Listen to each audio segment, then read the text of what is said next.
cadangan kita hanya 21 juta ton. Cadangan biji nikel kita. Produksi kita tahun 2022 itu 1,6 juta ton. Jadi 13 tahun dari tahun 2022 habis biji nikel kita. Dan baterainya belum ada. Dan sekian 90% disedot ke Cina. Cina. Ini kalau semuanya ini kita dijadiin satu kata, apa namanya disebutnya nih? Kita budak Cina. Budak Cina. Tolol nggak kita nih? Sangat tolol.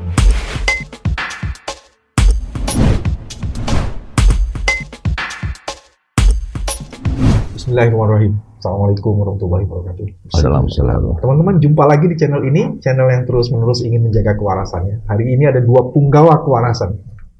Satu besti saya, nyebutnya besti bang, kayak seperti anak sekarang.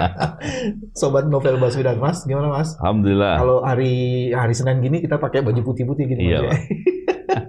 Dan tetap ada Bang Faisal Basri. Nah, apa kabar Bang? Alhamdulillah. Ini topik yang mau dibicarakan ini ngeri-ngeri sedap nih Mas Novel. Belum lama ini kita mendapatkan informasi ada diendus dugaan praktek ekspor ilegal nikel dari Indonesia ke Cina. Dan ditemukan data 5,3 juta ton nikel. Di Indonesia ekspornya sudah ditutup, tapi ada yang terkirim ke sana. Bahkan tahun 2022, nanti kita bisa cek datanya Bang Faisal, itu ada sekitar 1 juta ton. Masih. 1 juta ton. Iya. Jadi kalau ini kita kaitkan dengan tahun politik, ini ketemu nih Bang, yang disebut dengan green financial crime. Jadi kejahatan terhadap sumber daya alam. Dan ini luar biasa sekali. Dan sekarang kita tidak pernah tahu lagi tuh apa kabarnya mengenai itu. Itu barangan gede banget itu. Kalau ditumpuk 1 juta ton tuh sebesar gunung. 5,3 juta ton Mas. Kok bisa nggak ada yang lihat? Ini itu sudah. Ini berarti itu apa? Tukang sulapnya ini bukan sulap amatiran, ini sulap-sulap internasional. Gawat betul itu. Bang Faisal bisa nggak dibuka data-datanya itu? Yang setahu saya Bang Faisal punya tuh data-data itu. Iya, saya udah share ke KPK juga. Saya sudah sampaikan setidaknya kedua menteri secara langsung. Belum lagi ini berarti dong Bang? Kedua baru. Dokumen sebelum bertemu atau tatkala bertemu saya kasih dokumen kertasnya. Apa namanya? Fisiknya. Supaya diskusinya lancar. Dengan Pak Luhut saya bertemu tahun 2021 November. Saya tunjukkan di data selundupannya ini segini. Stafnya, deputinya mengatakan belum tentu selundupan. Boleh jadi ini transisi. Kan diumumkan tahun 2020, ya kan, dari 2020 mungkin ada transisi gitu-gitu. Waktu diumumkan nikelnya sudah di pelabuhan gitu-gitulah. Tapi intinya menyangkal penyelundupan itu. Datanya sama.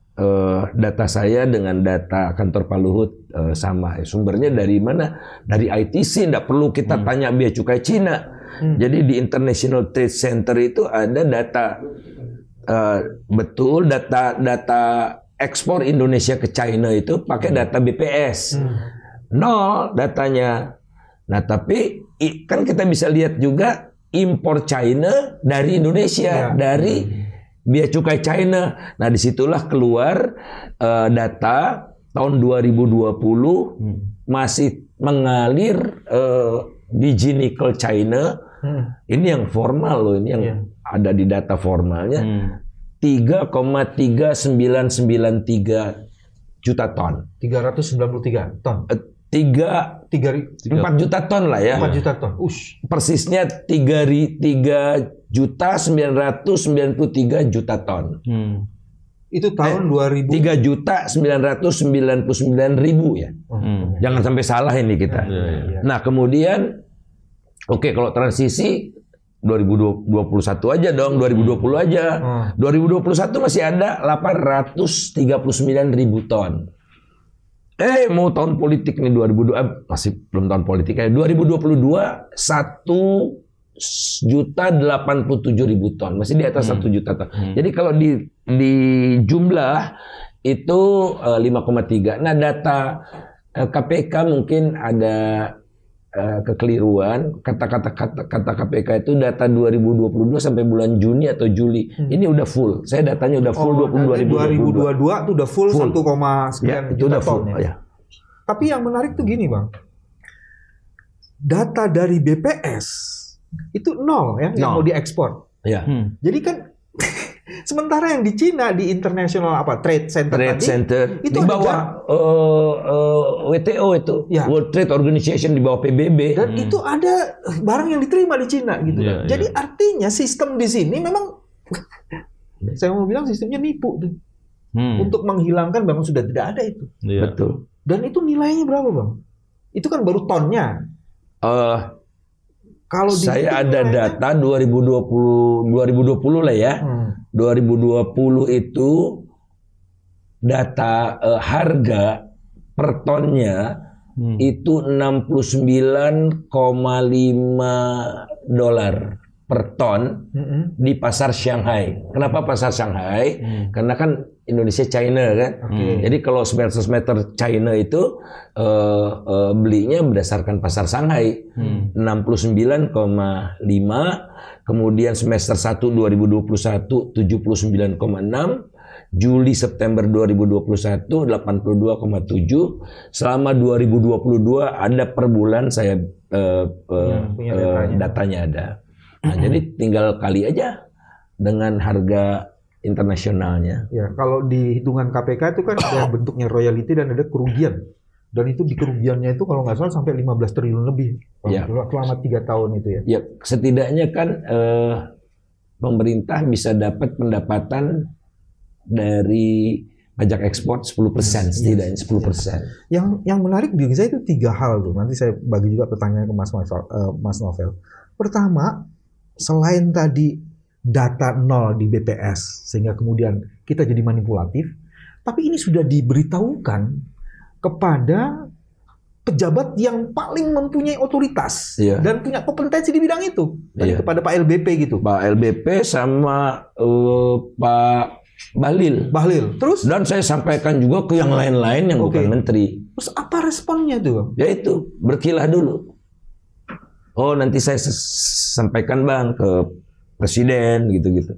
Ya, mereka udah jadi pemain semua, jadi repot. Mas. Jadi data kita gunakan untuk dimanfaatkan untuk kebutuhan lain. Jadi kita punya informasi pun, ternyata informasi itu tidak ditindaklanjuti, Mas Novel. Mas, tapi satu catatan tadi, BPS tidak mencatat. BPS itu kalau data ekspor impor dari data bea cukai, data PEB, pemberitahuan ekspor barang, pemberitahuan impor barang. Jadi masalahnya di bea cukai, bukan di BPS. BPS cuma catat. Iya. Dia tidak dapat informasi jadi di bea cukainya tuh. Dalam pengalaman Mas Novel? Ya, ini yang mendalami soal-soal ke bea cukaian. Lagi-lagi bea cukai ya. Jadi kita juga bingung sebenarnya. Karena ini kan terkait dengan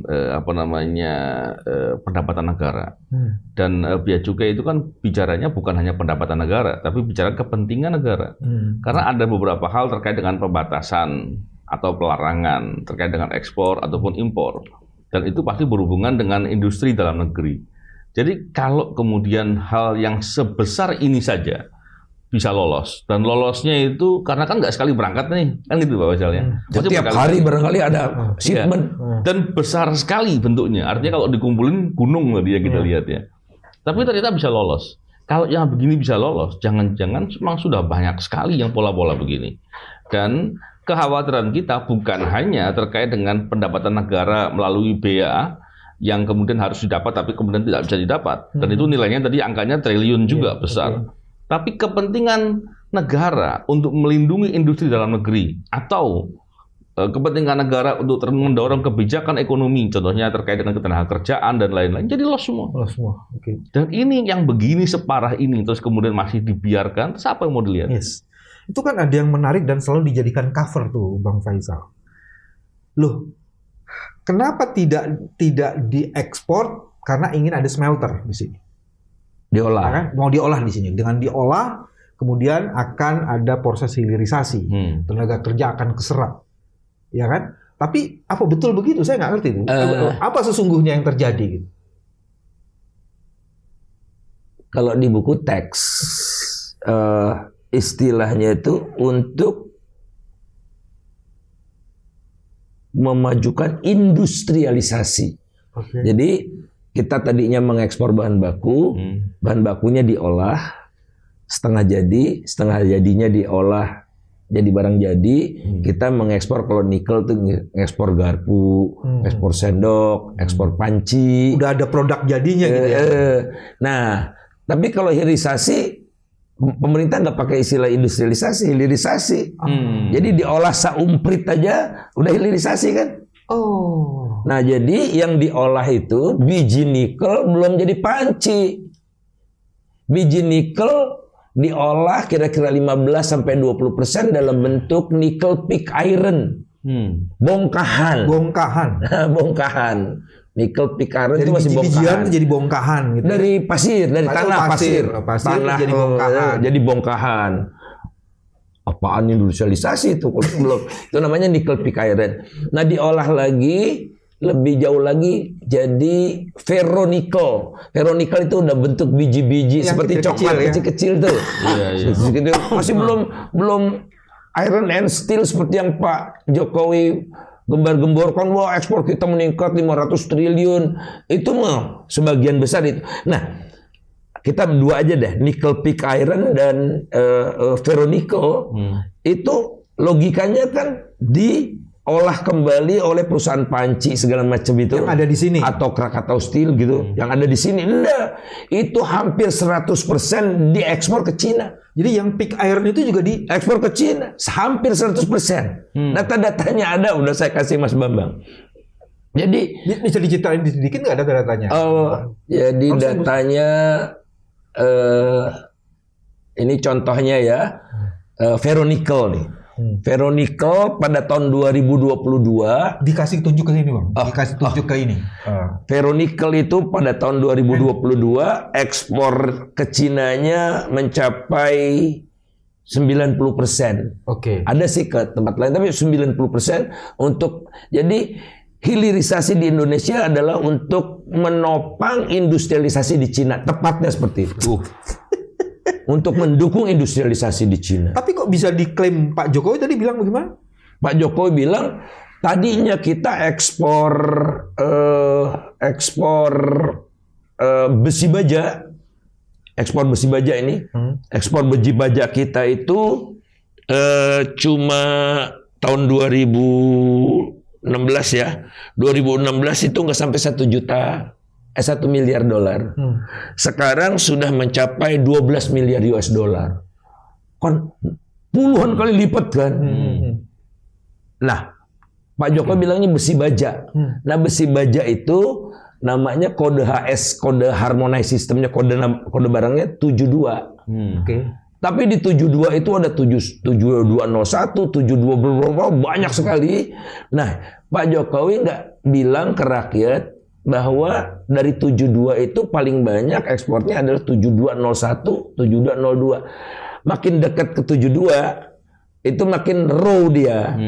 Jadi misalnya 7299, nah itu udah diolah tuh besi baja banget gitu yang bentuknya apa? Tipis gulungan itu. Oh, itu udah canggih. Nah, kita belum sih. Apatah lagi namanya ekspor atau memproduksi baterai, masih jauh. Nah, sementara cadangan kita hanya 21 juta ton. Cadangan biji nikel kita. Produksi kita tahun 2022 itu 1,6 juta ton. Jadi 13 tahun dari tahun 2022 habis biji nikel kita. Dan baterainya belum ada. Dan sekian 90% disedot ke Cina. Ini kalau semuanya ini kita dijadiin satu kata, apa namanya disebutnya nih? Kita budak Cina. Kita budak Cina. Tolol nggak kita nih? Sangat tolol. Sangat tolol. Nah, untuk mengatakan sangat tolol itu baru satu dimensi. Oh, gitu. Dimensi kedua. Jadi ada tolol yang lain, Bang. yang nggak masuk akal Ini gitu. ngeri nggak sih kita ngomong tolol-tolol gini? Wow, dalam faktanya ada datanya. Insya Allah semua ada datanya kok. Jadi kalau standar orang waras ya tolol. Iya.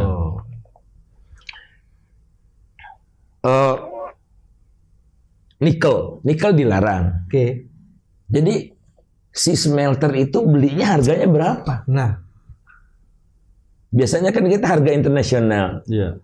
Nah, saya cerita tadi ke Mas Bambang, harga nikel semester 2 tahun 2021 sampai 2020 udah datanya, ada ini per bulan aja $82 di pasar Shanghai. Kenapa Shanghai sih? Kenapa tidak Asia market? Karena kan hubungan Indonesia China. Jadi smelter China tuh belinya harga Shanghai 82. Nah, pemerintah nentukannya ceroboh, mengasih saudara tua harus dikasih perlakuan istimewa. Pemerintah dengan sukacita menetapkan kamu belinya $40,9 saja ya, dari 82. Tapi 40,9 yang dinikmati oleh petambang nggak sampai 20. Nggak sampai 20. Kenapa? Pertama, mereka bilang gini, kalau saya punya biji nikel, itu saya tidak boleh langsung jual ke perusahaan smelter, lewat trader, wajib lewat trader. Nah, trader ngotot. Dapat lagi trader. Nah, kemudian harga ini harga cost and freight, ya kan, ongkos angkut kan.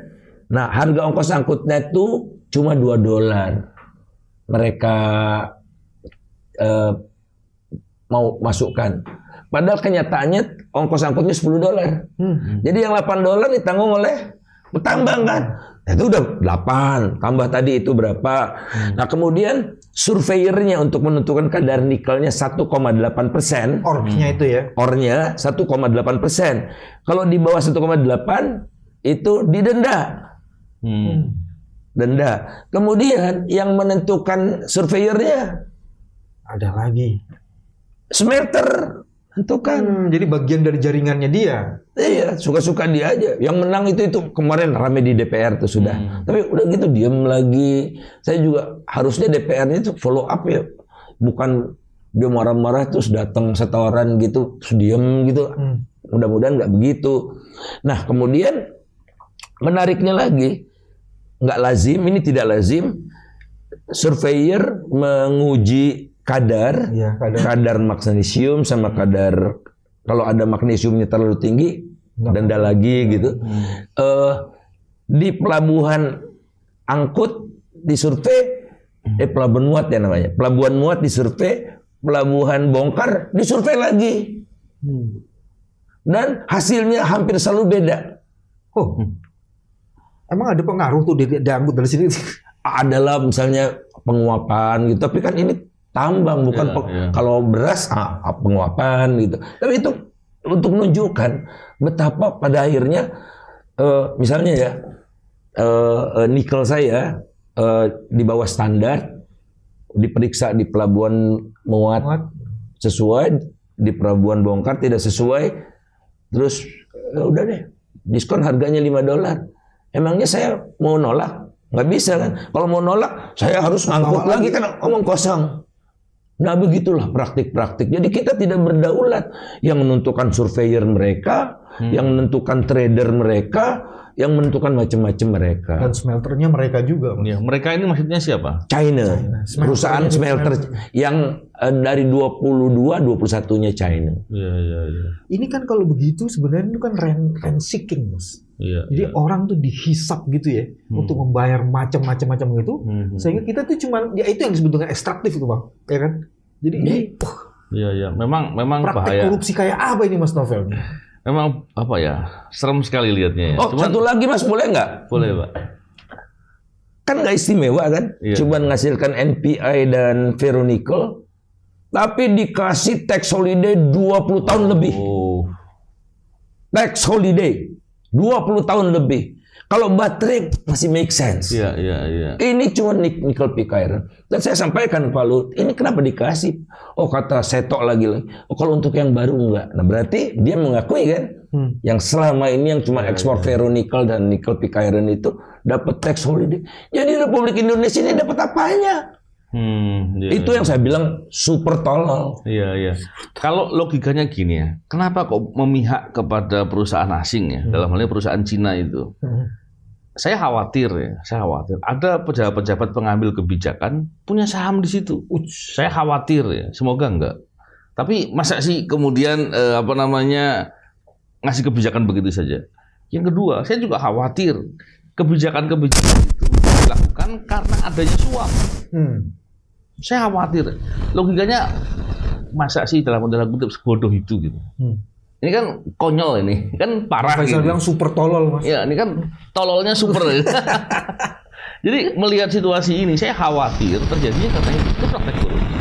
Sehingga mestinya ini juga dilihat oleh KPK atau penegak hukum yang memang mempunyai tugas terkait dengan masalah pemberantasan korupsi. Karena kalau ini dibiarkan, kemudian negara itu seperti dieksploitasi, bisa jadi alamnya ada dampak, ada kerusakan, mungkin itu juga jadi nggak diantisipasi dengan cukup layak gitu, masyarakatnya dibebani, dapatnya cuma sekedar, yang untung orang-orang di luar.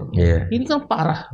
Saya sudah diskusi dengan teman-teman KPK di Direktorat Penelitian yang kantornya di KPK lama itu, dengan teman-teman muda sama level direktur lah yang dari kepolisian. Enak kita diskusinya bebas apa segala macam. Sebetulnya sudah lama Mas, sudah 3-4 kali lah saya jumpa. Sejak tahun kapan tuh Mas? Ya? Sejak tahun kapan? Atau terakhir kapan? Terakhir tahun ini pernah. Tahun ini pernah. Yang update, saya kasih data update dari presentation, nah itu saya kasih KPK, termasuk yang data penyelundupan sampai 3 tahun itu. Mereka melakukan kajian, tim yang lama dukung saya, terus kemudian ada tim kajian lagi, kemudian ada tim gabungan gitu, tim kajian dengan apa, saya nggak begitu ngerti mekanisme kerja mereka. Itu dalam satu pertemuan yang relatif besar yang dipimpin oleh Pak Direktur. Dia sama-sama kita di laptop gitu. Pak Faisal, ini ada laporan di kami namanya laporan intelijen katanya. Laporan intelijen, seorang menteri diadukan, ada yang mengadukan dan menteri itu mengadukan balik. Jadi ada level menteri dan level, diadukannya apa si menteri itu? Penyelundupan. Penyelundupannya bukan yang tadi insider trading atau satu lagi penyelundupan. Penyelundupan memberikan keluasan ya. Yang selundupan tadi itu kan. Itu sama mantunya presiden. Terlibat. Sama tentara berbintang, itu menurut laporan KPK. Saya nggak tahu, Elo nggak disampaikan di sini. Nanti teman-teman lah yang memutuskan. Tapi saya ingin tuntas gitu segalanya. Jadi yang melaporkan itu Pak Luhut. Yang dilaporkan atau yang melaporkan? Tadinya dia dilaporkan, kemudian dia melapor balik ke KPK. Tapi jangan harap dia datang ke KPK. Ketua KPK-nya dipanggil ke tempat dia. Itu menurut laporan intelijen KPK. Yang disampaikan pada pertemuan itu. Pada pertemuan itu. Dan dia tidak mengatakan confidential. Saya nggak tahu. Dan itu artinya kan Mas, yang selama ini dalam istilah kami itu state capture corruption. Jadi negara terlibat dan menjadi bagian penting dalam proses korupsi itu melalui kebijakan-kebijakannya, keterlibatan orang-orangnya. Jadi ini elit, menteri senior melaporkan menteri senior lagi. Oh, ini pengaduan antar menteri senior nih. Jadi Pak Luhut diadukan oleh siapa nggak tahu. Saya nggak tahu. Tidak diberitahu. Kemudian Pak Luhut mengadukan salah, yang saya ingat nama itu Erlangga Hartarto dan Bobi Nasution. Itu. Nah, ada jenderal yang berdomisili di Makassar. Saya tidak tahu. Namanya saya lupa. Masih aktif. Oh, udah pensiun sekarang. Udah pensiun. Tapi saya tahu sebetulnya namanya, tapi apa orangnya sih. Iya, baik. Tapi saya kan nggak inget, saya nggak berani kalau yang saya nggak. Nanti Japri aja Japri, biar kita nggak inget, bukan. lupa. Udah lupa ya. Kan saya nggak nyatet, saya nggak nyatet, nggak apa-apa gitu. Ya, nanti ini saya cerita karena mantan KPK. Gimana Mas? Nih Mas, informasi ini. Kan begini Pak, memang kalau melihat dari praktek-praktek korupsi ya, atau dugaan korupsi paling tidak yang besar-besar seperti ini, KPK itu mestinya kalau mendapatkan laporan atau informasi terkait dengan hal ini, tindakannya sigap. Upaya untuk segera menghentikan agar tidak terjadi terus berlanjut itu pasti yang didahulukan, yang dikerjakan paling cepat untuk didahulukan. Yang berikutnya tentunya diusut terkait dengan praktek-praktek yang telah terjadi. Siapa yang berbuat, kerugian negaranya berapa, dan bagaimana caranya dalam proses hukum itu bisa dilakukan untuk bisa menarik kembali kerugian dampak kerugian kepada negara itu. Nah, ini yang mestinya dilakukan. Tapi ya tadi hal-hal begini sulit kalau kita harapkan dengan kondisi KPK seperti sekarang ini. Kan yang terjadi kan gini Mas, informasi ini udah berapa bulan yang lalu? Tahun yang lalu. Beberapa tahun yang lalu.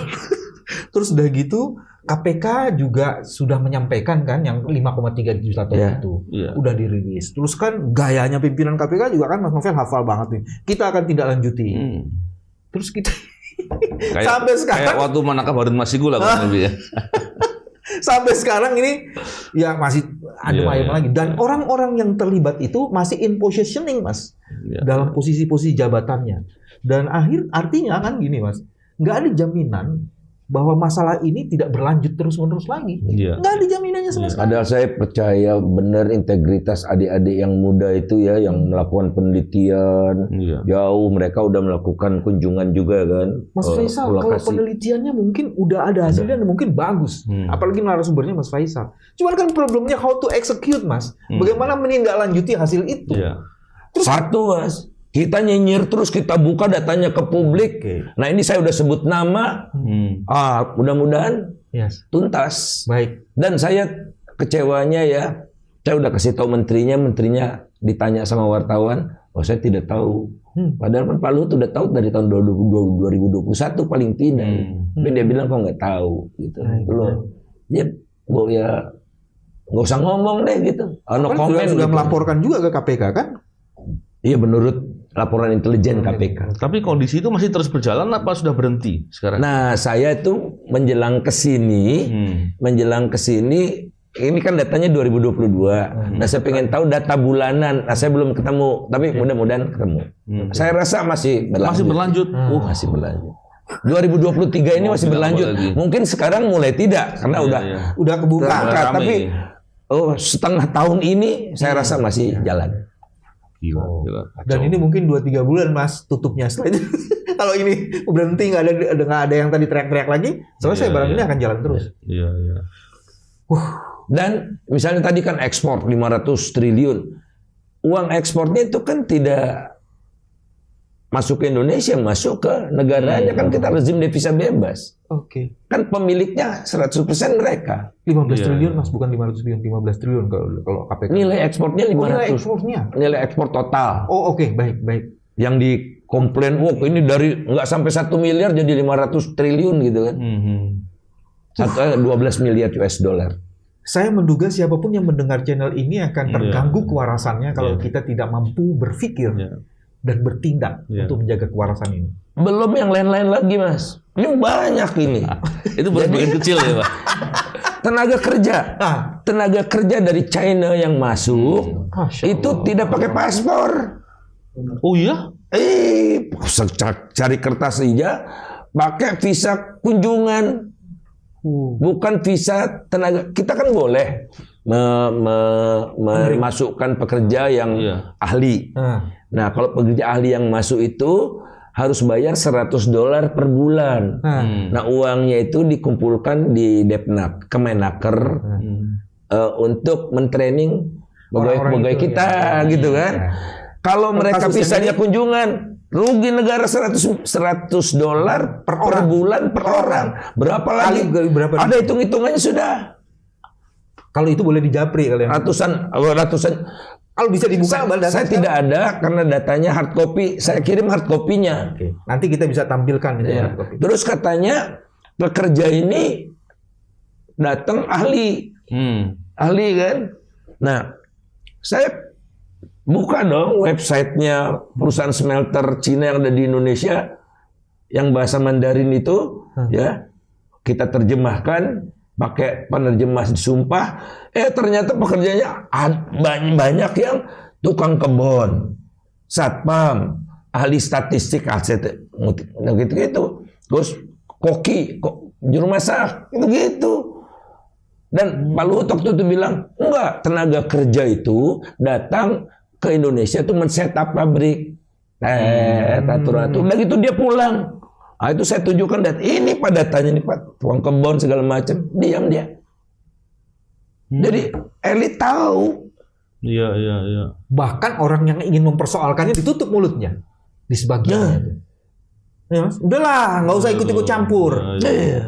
Jangan ikut campur, nanti kita susah sama Cina. Emangnya kalau saya dengan secara akademis, kalau begitu memang kita budaknya Cina.